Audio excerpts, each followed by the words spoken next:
Olha essa questão, que maneirinha. Deixa eu fechar isso aqui. Da Unifam de 2020. Que ele pergunta, né? Ao realizar o acionamento no modo capaz de fornecer mais calor, a leitura aproximada dos números no painel e a indicação da lâmpada é. Eu nem sei onde eu vou fazer essa questão. E eu acho que eu vou fazer o seguinte. Talvez isso seja uma estratégia inteligente. Deixa eu achar aqui. Cadê? Aqui, essa questão. Beleza. Tá.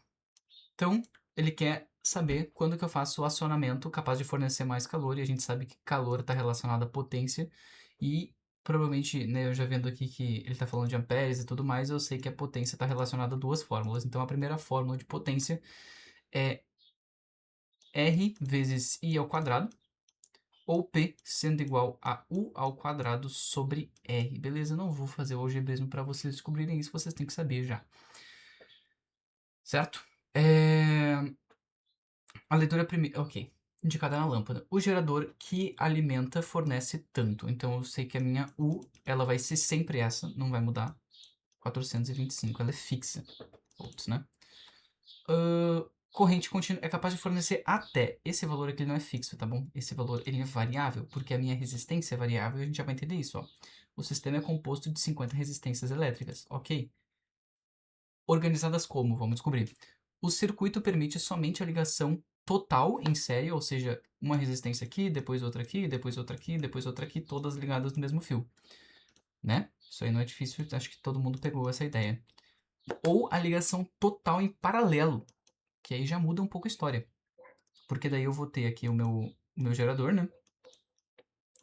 E aí eu vou ter uma resistência aqui, outra resistência aqui, outra aqui, outra aqui, outra aqui, tantas vezes até 50 vezes ao total, tá bom? Isso aí já é outra coisa completamente diferente, tá bom? Outro sistema.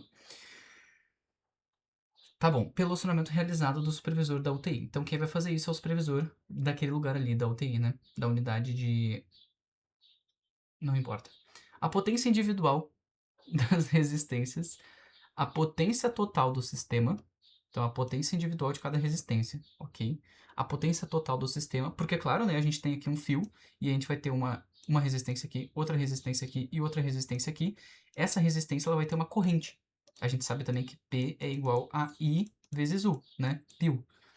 Então aqui vai ter uma corrente específica dessa aqui, multiplicado pela... Na verdade não, perdão. Ela vai ter a corrente total do circuito, né? Porque a corrente é a mesma nesse caso de estar em série, multiplicado pela U, que essa aqui recebe, que é igual a essa aqui porque elas são iguais. Mas todas elas vão receber uma parte de 50 dessa aqui, tá bom? É mais ou menos assim que funciona.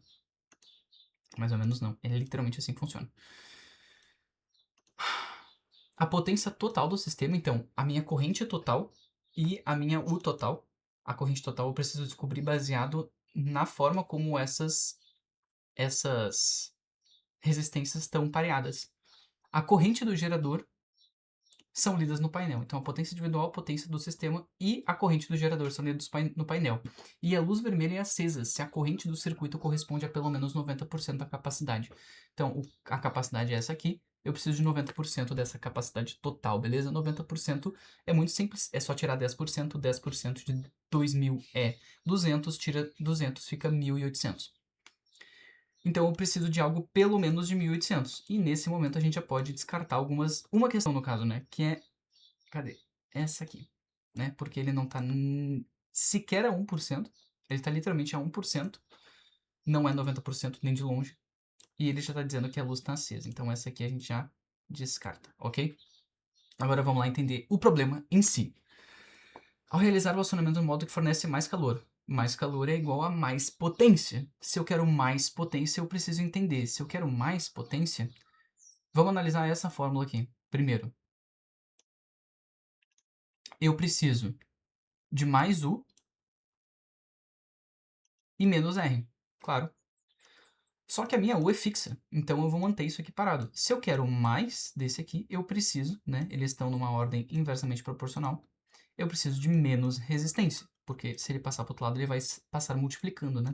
Então eu preciso de menos resistência. Como que eu faço para ter menos resistência? Vamos entender. Se eu tiver... Cada resistência tem 12 ohms. E o sistema é composto de 50 resistências elétricas. A gente já sabe, né, que se eu colocar essas resistências em paralelo, eu vou ter 50 vezes 12. E 50 vezes 12 vão ser 600 ohms. Só que eu não quero 600 ohms. Quer dizer, talvez, né, se essa for a menor. Mas eu poderia ter uma resistência menor. Se eu tivesse, por exemplo, duas resistências de 12, a gente poderia fazer aquela relação em que eu multiplico o valor das duas resistências, né? Então 12 vezes 12, e divido pelo valor da soma entre essas duas, que dá 12 mais 12, que seria 24. 24. Eu sei que vai dar metade, porque isso aqui é o dobro, né? 24 é o dobro de 12, e aqui vai dar 6. E 6 é o dobro de 12. Só que eu tenho 50 vezes isso. Então é outra história, tá bom? Agora a gente faz a relação. Eu tenho 1 sobre R, REC no caso, né? Que é a resistência equivalente. Vai ser igual ao quê? A 1 dozeavos vezes 50, porque eu tenho 50 dessas. Imagina, eu não vou ficar somando 1 dozeavos mais 1 dozeavos mais 1 dozeavos mais 1 dozeavos, se eu sei que eu vou manter o denominador e somar todos os numeradores, que vão ser igual a 50.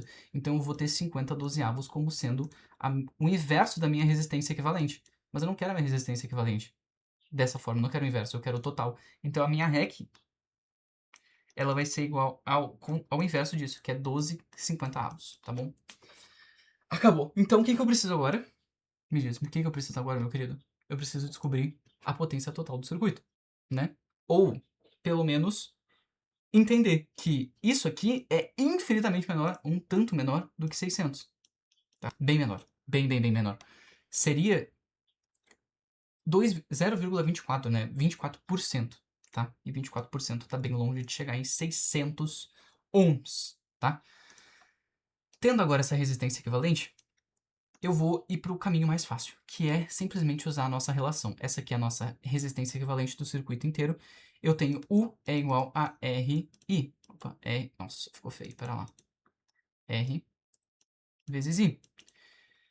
U é 425, perdão. E isso é invariável. A minha R é 12 quinzeavos, 12 50avos. Vezes I. Aqui eu vou multiplicar por 50 e aqui eu vou dividir por 12. Deixa eu dar uma apagada aqui em algumas informações. Primeiro, né? Isso aqui. Esse aqui eu também posso tirar. Vou colocar em outro canto, vou deixar aqui embaixo, né? Minha REC. REC de 12 50avos. 12 50avos. Tá bom. Tá meio ruim. Tá meio ruim. O que eu poderia fazer? Esse cara aqui, a chance dele dividir por 5 é nenhuma. No caso, ele não divide. Talvez por 3. 9 com 2, 11. Não divide por 3. Aqui é aquele momento chato. Por quê? Eu poderia transformar esse cara aqui em 48, por exemplo, e dividir por esse 12. E eu teria aqui 4. Se eu tivesse aqui 4, eu ficaria com 1.600. Aqui 8. E esse cara aqui daria 20, então 1.700. 1.700. Em média, tá? Seria um pouco maior. Então aqui eu já vou olhar. E olha que beleza. Essa questão nem é tão difícil assim. O pior dela é tu entender o que tá acontecendo. Qual que é a amperagem daqui? Aqui tá correto, né? 2000, luz acesa. Mas não, essa não é a amperagem que a gente quer. Não é isso que o enunciado está nos pedindo. Aqui, essa amperagem deu muito longe. Provavelmente seria o valor ao contrário, né? Essa aqui a gente já eliminou que estava errada. E essa aqui seria um outro valor de amperagem, que também não é o que a gente achou. Seria algo maior do que 1.700. A gente tem aqui algo maior do que 1.700 e a questão tá pronta, tá bom? Luz apagada, porque 1.700 ou algo um pouco maior do que 1.700 é menor do que 1.800, né? Não 18.000. Menor do que 1.800. E aí eu poderia até ver a potência e a outra potência, né? A potência total e aliás, a potência individual e a potência total. Carece fazer isso? Não. Vamos só analisar uma coisa. Eu sei que a potência nominal de cada uma das resistências, a potência elétrica, né, vai ser algum valor. E eu preciso que isso seja, esse valor, esse aqui no caso, né, ele seja 50 vezes maior do que esse. Vamos ver se isso concretiza. Se eu multiplicar isso aqui por 5, eu vou ter que tirar pela metade e multiplicar por 10. Ou simplesmente perceber que 15 vezes 5 dá 75, tá bom? 15 vezes 5 dá 75. E aqui eu tenho 75. Aqui eu teria 25, deu, com um 2. Ah, deu aqui esse 0,4, mas ok. Provavelmente é uma conta inexata. Provavelmente eu vou achar um valor aqui, vírgula, né? Alguma coisinha na potência individual. E aí, multiplicando, eu daria aquele 0,4, esse 4 aqui, né? E além disso, como eu multipliquei por 50, eu teria que colocar mais um zero. Então, provavelmente eu traria alguém que estava lá do outro lado da vírgula, que provavelmente era esse 4, que foi multiplicado por 5. Então, a chance dele ser alguma coisa 0,08 é bastante grande. Eu preciso fazer isso? Não. É só verificar se isso aqui tem coerência interna. Esse aqui também teria coerência interna. Esse aqui já não tem coerência interna. E esse aqui tem também. Mas, enfim, a gente já sabe que os outros não são. Enfim, rapaziada, eu não vou fazer esses cálculos aqui. Eu acho que na hora da prova seria completa perda de tempo. Completa perda de tempo. Tá feita a resolução. Um ótimo estudo pra vocês. Eu espero que vocês tenham conseguido resolver. Se vocês não conseguiram, faz parte. O negócio é atacar a questão com mais foco. E tentar descobrir onde que tava o teu erro, beleza? Tamo junto aí, deu 12 minutos quase. Até a próxima.